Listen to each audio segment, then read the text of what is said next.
Hi you guys, welcome or welcome back to another day in a life vlog. It's currently 4:45, got about a few more minutes until the workday is officially over for me. Today is Thursday. I'm just hanging around, taking a mental break while I'm still keeping my eye out for any alerts that's going to come through. It's the last week of the month, and so we're very busy. Today, my goal was to just outreach all of the patients, at least try to outreach all the patients that I haven't spoken to all month long. I started the day with the list of 48 patients, and now I have about like 30 to 32, and which isn't bad. Another nurse in the team was able to help me as well with some of the monitoring calls. So before I log off my computer, I'm going to try and see where I stand as of today so that I can kind of plan my day for tomorrow, to see if I'm still going to need like an extra hand to help me. What else? I got a few more patients. I have a few patients, maybe about 50 patients that still need time in their charts. So I think today, probably this evening or late at night, I'm going to log back in and do a little bit of work because I really don't want to do too much. I really don't want to stress a lot on tomorrow on Friday. So I'm going to try to knock out as much as I possibly can tonight and then resume the rest for tomorrow. I am starving, you guys. I did not eat lunch. You guys, it's becoming an issue that I'm trying to work through, where I am skipping through my meals because I'm just so focused on work that I don't think about stopping, taking a break to actually eat something decent. So I'm still working on that. Today is also workout day. If you guys watched my last vlog, I shared with y'all that I injured my back last week trying to reach on the floor to grab my water bottle that fell. So my back feels 1,000 times better, which is great because I do need me a little workout today. So I'm gonna squeeze in a little workout. It's probably gonna be late in the evening or probably around 10 p.m. Just because I need to eat something right now. Just give it time to digest, and then I'll hop on my bike. I'm actually really looking forward to it because my back has been out of commission for a full week. So yeah, y'all, welcome to another day in the life. So right after filming that intro, you guys, something told me to refresh my page one more time, and that was like around 4:58. And sure enough, I had an incoming emergent alert. So I really needed to triage that one. I did. My patient was taking so long to get to the device that I was like, okay, let me just write down my numbers for the day, because that's what I usually do anyways. At the end of the day, I tally up all of my numbers, all the calls made, and my productivity numbers, everything for the end of the day, so that the very next day I know how to plan my day. So I was just jotting down those numbers while my patient looked for their blood pressure device and while they were taking their reading. So I was just trying to kill two birds with one stone. This phone call ended up taking like a whole 10 minutes, just because I had to go through a series of questions. All right. Well, you have a good night. And if you need me, please call me tomorrow between the hours of 8 and 5 o'clock. Thank you. Bye. You're welcome. Bye-bye. Let me give you guys a little update of what my work month has been like. So the first 2 weeks of the month, I would say the first 2.5 weeks of the month, I was on top of it. I started the month very strong, very motivated to just start on the right foot. And then halfway through the month, what started to happen was that the rate at which I was getting more patients was literally outpacing the rate that I was going at. So halfway through the month, I realized that just maybe, I won't be able to make it on my own. I would have to ask for help, and that's what ended up happening last week and this week. I I had two nurses coming in to help me because, like, y'all, I would literally get like 5 to 10 patients within a span of 2 days. That is insane. Okay. So, just to give you guys an idea, last week I started with 142 patients, ended with 248 patients, started this week with 254 patients. So that's 6 patients added over the weekend. And then now I'm at 257. I started the month with 188 patients, and now I have 257. So let's do the math here. I got 69 patients added within a span of 4 weeks. I got 69 patients added. That is a lot. So I was definitely drowning in some work. So, my pod lead was able to get me some help to finish up strong. And so, so today I also had a coworker who was helping me with my calls. I think I told you guys that earlier, but yeah, I've come to terms with the fact that I'm going to have some winning weeks or months, and then I'm going to have some losing weeks and months.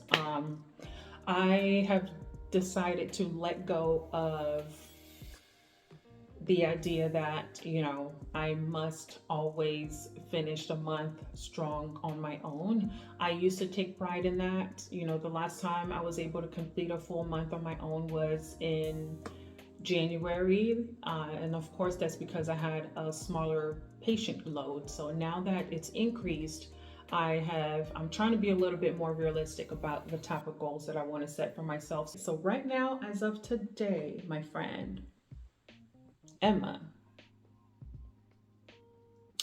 is no longer going to take pride in finishing the whole month on her own. Because if I need help, I'm going to ask for it. That's it.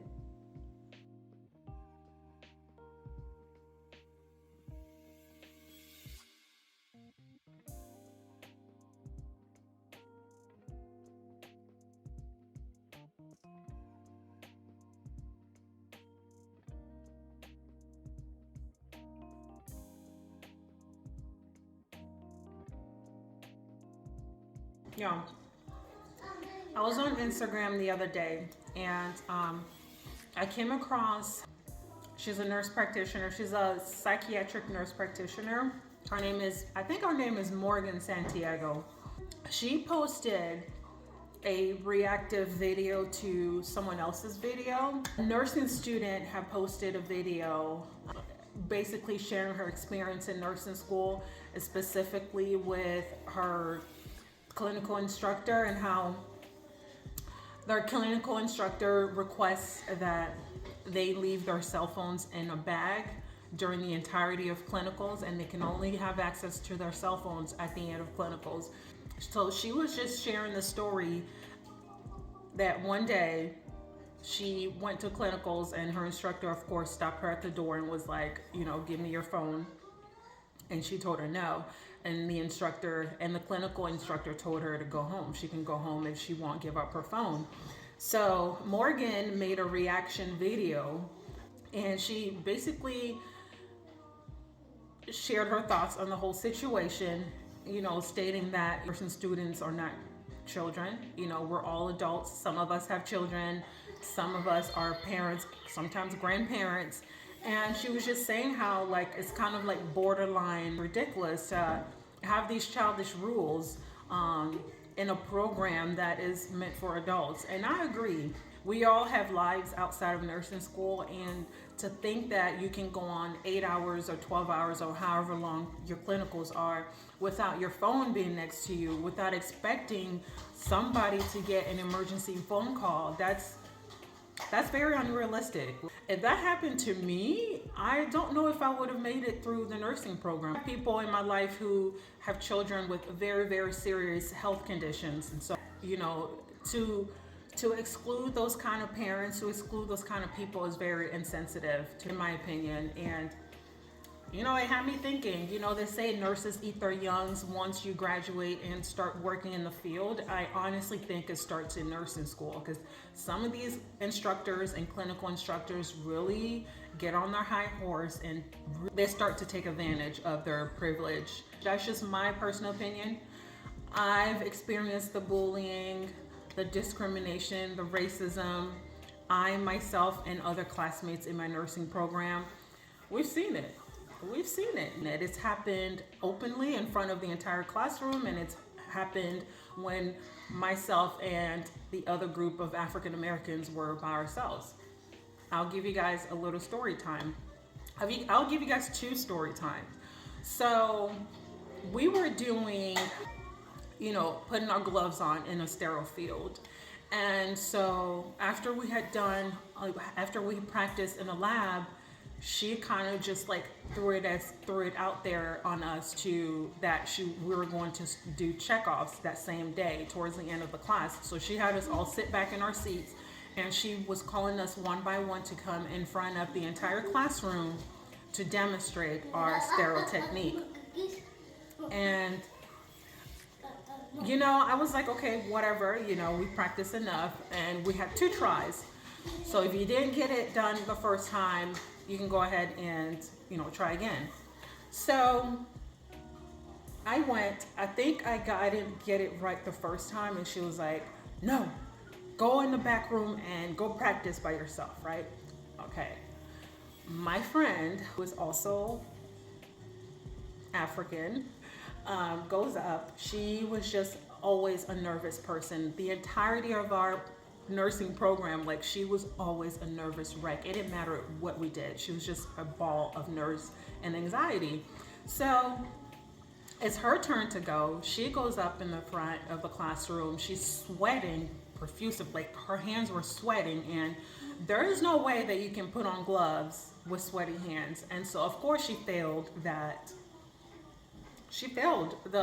check off, and she was sent in the back room. She was sent in the lab to practice. I don't know how, if her hands get sweaty. Eventually she got it right because she ended up doing another instructor, because this particular instructor was known for just intimidating people and just like causing anxiety for no reason. I could not stand this particular instructor. Incident number 2, we had to go out of state. It was like 2 hours away from our home state to attend this conference. It was like a full 8 hours, and the hours counted towards our clinicals, so we had to go. Like, there was no way that you can skip out of it. It was a few like emergency and ICU nurses. We had paramedics there. We had doctors, like surgeons, hand surgeons, you know, presenting their work. Like, it was really, really informative. So at this hotel, or this lodge, it was at a lodge. This lodge, every conference room was basically like, was set up into like simulations almost. So they had like the paramedics conference room had like a stretcher in there, and they had a mannequin, and you know, they were showing us how they would intubate a patient, you know, if they needed to in the truck or whatever. Like, it was so cool, right? So my friend and I, who was also African, we go into a room that had the ICU nurse. She was a pediatric ICU nurse.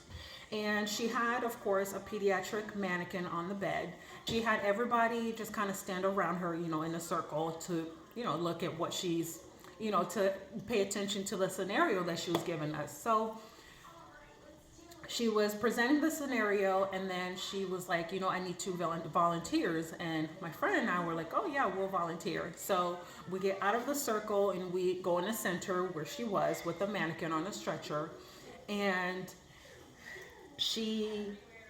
then, you know, she starts asking us questions, and, you know, we get it wrong, and then she starts asking the other people in the circle, whatever. So she goes around the room, she asks the question, the people that she asked got it wrong, and then she asked my friend, and my friend got it wrong. And when my friend got it wrong, she goes, no, you cotton picking girl, of course not. Excuse me? I beg your pardon? I beg what did my African ears just hear? Y'all, I could not believe what my ears had heard. So as soon as I heard that, and I quickly looked around the room just to confirm that other people heard what was said. And then I looked at other people, they looked somewhat bothered, and everybody else is like, whatever. Like, it's almost like it went over their head. And I'm thinking, okay, maybe this is like a common Southern slang that I've never heard of, but I'm still very much so offended by. And so I slowly back up, and I inch my way out of the room, in the back of the room towards the door, and I leave. And I find my African American instructor, and I told her what happened. And she goes, wow, did that really happen? And I said, yeah, like, you know, my friend is there. I'm pretty sure she'll come and tell you and confirm what happened. But our instructor never really followed up with it. I still, to this day, I don't know why that was never followed up with. But anyway, so my friend comes out of the conference room, and I was like, did you hear what she said to you? She goes, yeah, I mean, look at where we're at. Look at the state where we're at. I'm like, that is still not a reason, an excuse to say that to someone who is African American at that, right? So I was just so shocked, you guys, and honestly, it put a really bad taste in my mouth for the entire school and program, because this is a conference that every single year the LPN students go to for clinical hours. Like, you know, I don't know if this specific nurse is invited every year, but this one year, I happened to hear it with my own ears, and that situation happened, and it put a bad taste in my mouth. And this incident, and then also that particular instructor that I told you guys about, is honestly one of the reasons that I would not consider applying to their bridge program, because there's just too much madness. You always felt like your hands were tied. You always felt like you couldn't report to the person above this instructor, because this specific instructor was like this with the program director. So you felt like you were going nowhere, right? You just had to suck it up. Our only African American instructor, she would always, like, you know, tell us to keep our heads down in the books, and she would always be like, oh, well, you know, nursing will require you to have tough skin. But it's like, this is a different type of tolerance. This is something that should not be tolerated. I don't care. Like, there is no way that I would be working in a facility, in an environment where I know that people are overtly racist. That's crazy. I would never work in an environment where I know people are openly just like bullies. That is crazy. I've dealt with that. I can tell y'all, I can share with you guys a story time with being bullied by a provider, a doctor that I worked under, being bullied and disrespected at my most recent job. You guys just saw the video that I just posted. I'm still healing from that, you know, like, why? And this is like, and these are people who work in healthcare. Okay, this nurse takes care of children. That makes you wonder, does she take care of these kids the same way all across the board, no matter what race, ethnicity? I don't know. But that post just like brought up so many like moments and memories from nursing school, and I'm like, some of these instructors, like some of these nurses are really toxic. Some nurses are really toxic, and I do believe that, you know, nurses eating their young does not start at the workplace. It starts in nursing school. I'm not saying all nursing programs are like that, but the one that I attended, the bullying started early. The bullying started early, honey. I don't know what women get out of being so mean. I don't understand. I don't understand why it's so common in the nursing field. Like, the craziness needs to stop. If you're one of those nurses who bullies people at work, just log off. Unsubscribe to my channel, log off, because you're not welcome here. That's all I'm going to say to that.